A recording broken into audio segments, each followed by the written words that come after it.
अरे हमार पावजेब आए, अरे हमारे पावजे बड़ा जहीरा जरादा,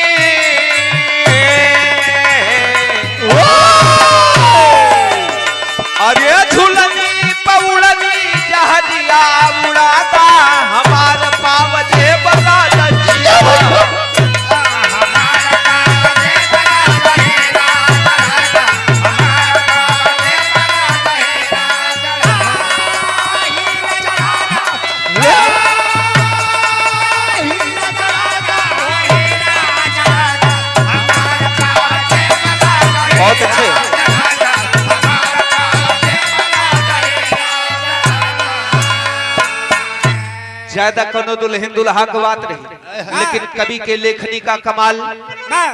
और हमारे मुख्य अतिथि जी को कहना है, भैया अरे सुघर लागे भैया,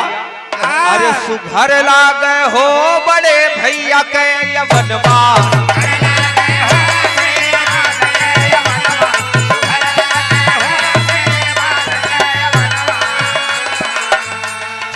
रहिया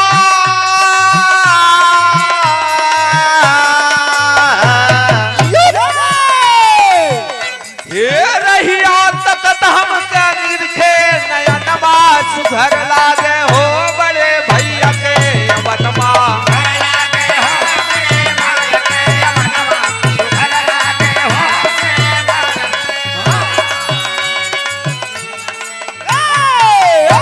सुघर लागे हो श्रीमान के अवनमा, लेकिन सदा मतलब आंतरिक लाइन में कहना है, अरे श्रद्धा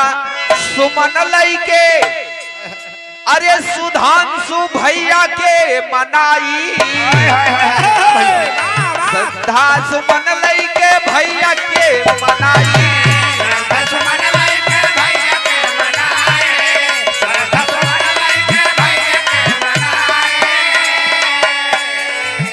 अरे श्रद्धा सुमन लई के, अरे जिलाध्यक्ष बड़े भैया के मनाई, और धरती गगना मिली कर सेवकाई,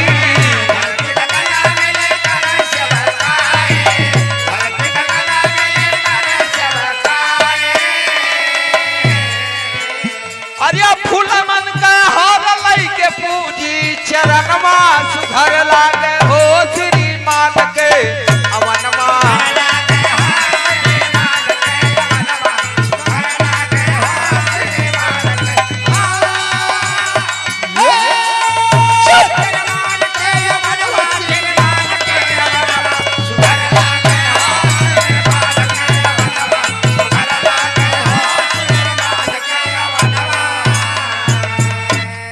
स्वागत गीत में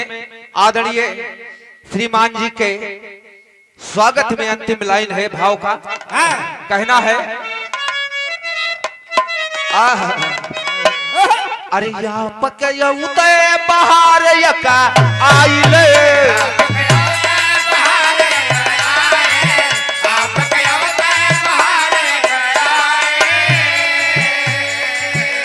ये माननीय जिलाध्यक्ष जी से कहना है, आपके औते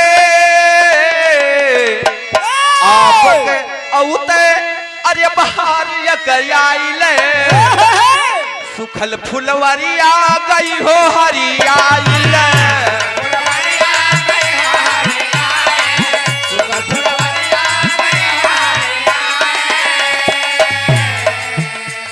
अरे पतझड़ में जैसे,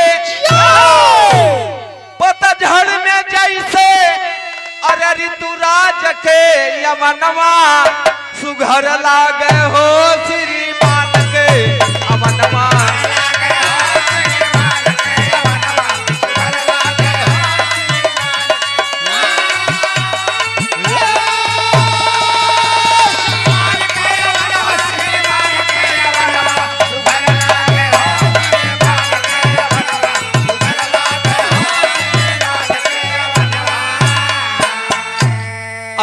सहदेव खुशिया स्वर्ग में मनावे।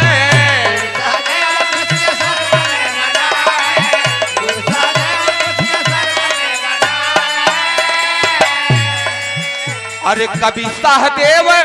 खुशियां स्वर्ग में मनावे, कभी राम धीरज उनकी बगिया सजावे।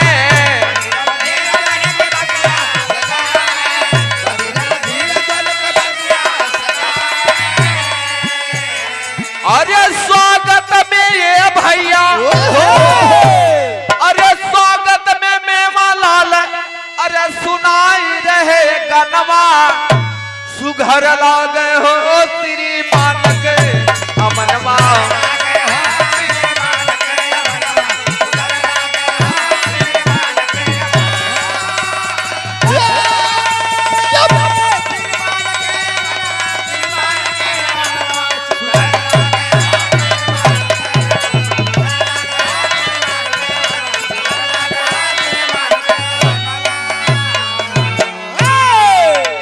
बहुत बहुत धन्यवाद। एक बार प्रेम सुने सरस्वती मैया की, बासुपुर के इस पावन धरती की। बहुत बहुत धन्यवाद आप सभी को। ये हमारे बीच में हमारे